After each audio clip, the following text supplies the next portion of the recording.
Imagine this. You tuck your child into bed, and by morning, the room is empty, vanished, without a trace. Today, we're looking at the tragic case of an 11-year-old girl who disappeared from her bedroom just days before Christmas. The search for her would bring together more than 3,000 people. But what investigators uncovered was both heartbreaking and shocking. This case remains one of the most chilling I've ever covered.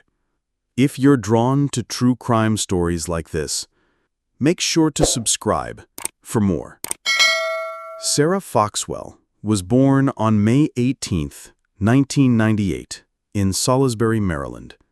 She came from a large family with 2 sisters and 4 brothers. Her mom had 3 more children from a previous marriage, so Sarah grew up surrounded by siblings. After her parents divorced, her mom had to raise all of them on her own. She worked long hours, which meant the kids often stayed with relatives. Sarah, being the middle child, naturally took on the role of peacemaker. Whenever her brothers and sisters fought, she was the one who tried to calm everyone down. She had a cheerful personality and always tried to keep her family close. By December 2009, Sarah was 11 years old and temporarily living with her aunt and grandparents. Christmas was right around the corner, and her mom was working extra shifts to afford presents for all the kids. Her aunt's farmhouse, just outside of Salisbury, was the perfect place for the children. It was spacious, and they loved playing there. On December 22, only 3 days before Christmas, everything seemed normal. The kids were excited, running around the house, full of holiday spirit. That evening, her aunt ordered pizza for dinner, and by 9 p.m., everyone was getting ready for bed. Sarah shared a room with her 6-year-old sister, Emma, at the end of the hallway near the back door. The sisters chatted a little before falling asleep. The next morning, Sarah's grandfather went to wake them up, but when he entered their room, only Emma was in bed. At first, he thought Sarah was already up, but after searching the entire house, he realized she was gone. He alerted Sarah's aunt, and together they searched every corner, but Sarah was nowhere to be found. Her aunt briefly thought Sarah might have gone outside to play in the fresh snow, but then she noticed that Sarah's jacket and shoes were still at home. Even more unsettling, Sarah's toothbrush was missing from the bathroom. After a frantic search, her aunt called Sarah's mother, who rushed over, and the police were immediately contacted. Officers arrived within minutes.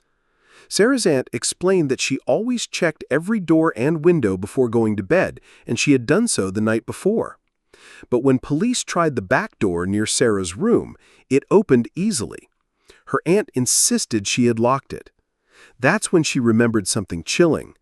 The family kept the spare key hidden outside, and now it was gone. This strongly suggested an abduction by someone who knew the family well. Another disturbing clue: Sarah's dog, who always barked at strangers, hadn't made a sound that night.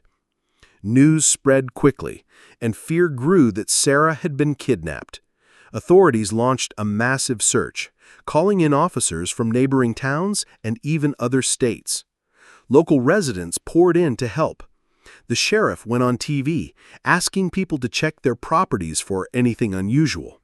Soon, investigators got their first lead: fresh tire tracks in the snow outside the house, showing that the abductor had likely used a car. Since Sarah's warm clothes were still inside, it was clear she hadn't left on foot. At the same time, police brought Sarah's relatives in for questioning. That's when Emma, her 6-year-old sister, quietly told her grandmother that she had a secret. She had seen the man who took Sarah.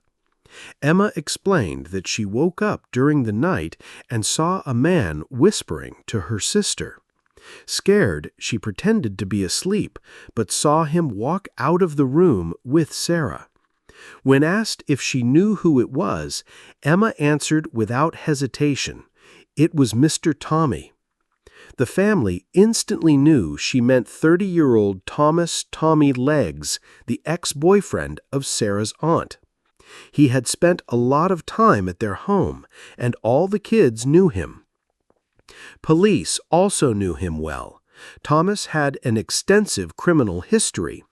At just 18, he was jailed for assaulting a 12-year-old girl and sentenced to 4 years, but was released early after only months. Not long after, he was sentenced to 7 years for another assault, but again released after just 6 months for good behavior. Over the years, he was repeatedly arrested for crimes against women and children, often serving shockingly short sentences. One particularly disturbing incident happened the very day his wife returned from the hospital with their newborn daughter. Thomas tried to assault another girl. His wife divorced him and filed a restraining order, saying he had threatened to kill her and their baby. Another time, he approached 2 little girls on a porch, called one of them Wild, then struck her with a stick. That girl's mother later realized Thomas was already listed on the sex offender registry. Just months before Sarah's disappearance, Thomas had been arrested again, this time for breaking into a 24-year-old woman's bedroom at night. He undressed and pleasured himself while standing next to her bed. Even then, he was released on bail. When detectives questioned Sarah's aunt, she admitted that at first she didn't know about his criminal past. Later, she found out, but Thomas had convinced her the charges were lies. Given all this, investigators were convinced Thomas was the prime suspect. Family members also remembered that when he was dating Sarah's aunt, Thomas seemed unusually focused on Sarah, spending far more time with her than the other kids. Police brought him in for questioning and searched the shed where he lived on his parents' property. The place was filthy and filled with adult magazines and DVDs. But they didn't find Sarah. During the interrogation, Thomas denied everything. He even laughed and mocked investigators, acting as though he had committed the perfect crime. He offered an alibi, saying he had been at a bar with a friend all night. The alibi checked out, but only up until 1 a.m. After that, no one saw him until 7 a.m. Soon, police found stronger evidence. Inside his pickup truck, they discovered Sarah's green toothbrush and a large lollipop, possibly used to lure her. The tire tracks at the house also matched his truck. Despite his lies, detectives were closing in. The search for Sarah continued with huge public support. Helicopters, canine units, and thousands of volunteers combed through forests, abandoned buildings, and rivers. The effort grew so large, 3,000 people in total, that the sheriff had to move the command center to a baseball stadium.